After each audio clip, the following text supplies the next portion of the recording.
नमस्कार बंधुरा तुम्हारे सबाइके स्वागतम ऑनलाइन स्टाडी आईटीआई चैनेले।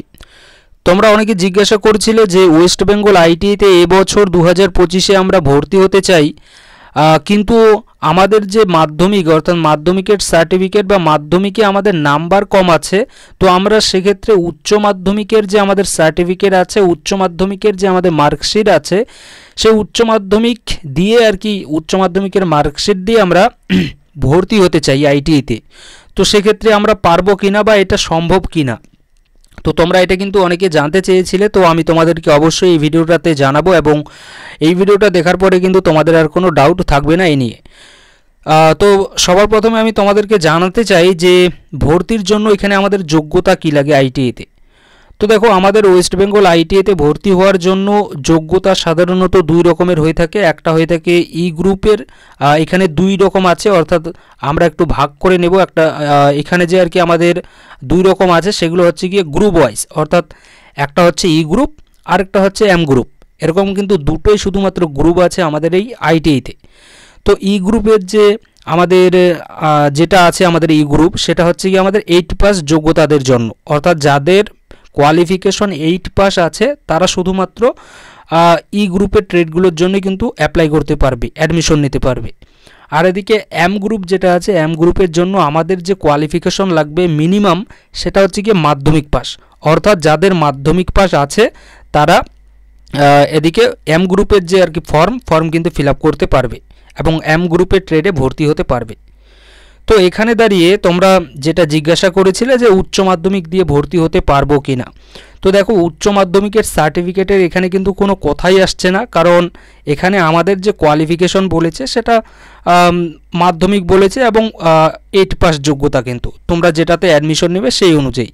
তো উচ্চ মাধ্যমিক কিন্তু একটা এর থেকেও হায়ার এডুকেশন হয়ে গেল।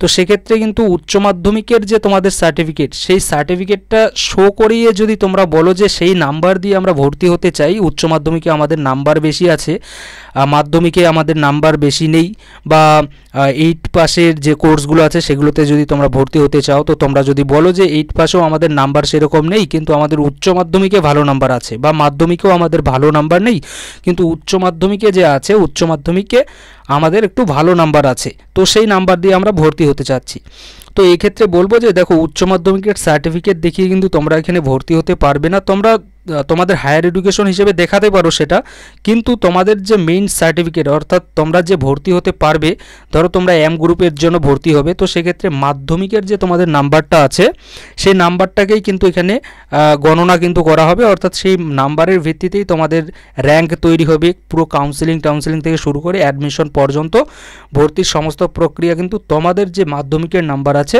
সেই মাধ্যমিকের নাম্বারের উপর ভিত্তি করেই কিন্তু হবে, যারা এম গ্রুপে করবে। আর যারা ই গ্রুপের জন্য করবে অর্থাৎ 8 পাস যোগ্যতা, তো 8 পাস যোগ্যতায় 8 পাসে অর্থাৎ 8-এ তোমাদের যা নাম্বার আছে সেই নাম্বারের ভিত্তিতে কিন্তু তোমরা এখানে অ্যাডমিশন নেবে।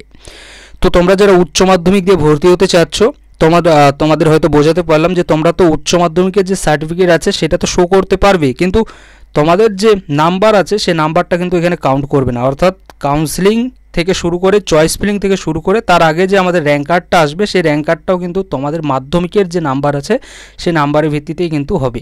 অর্থাৎ এক কথায় যদি বলতে চাই, তো একটু যদি সহজ ভাষায় যদি বলি তাহলে এটাই হবে যে উচ্চ মাধ্যমিকের সার্টিফিকেটের যে নাম্বার আছে তোমাদের, সেই নাম্বার দিয়ে কিন্তু তোমরা এখানে ভর্তি হতে পারবে না। এখানে মাধ্যমিকে যে তোমাদের নাম্বার আছে সেই নাম্বার দিয়ে কিন্তু তোমাদেরকে এখানে ভর্তি হতে হবে। তো আশা রাখি এখানে তোমাদের কোনো ডাউট নেই, তারপরে যদি থাকে তো জিজ্ঞাসা করতে পারো, আমি চেষ্টা করব তোমাদের আরও ভালো করে বোঝানোর। Thank you.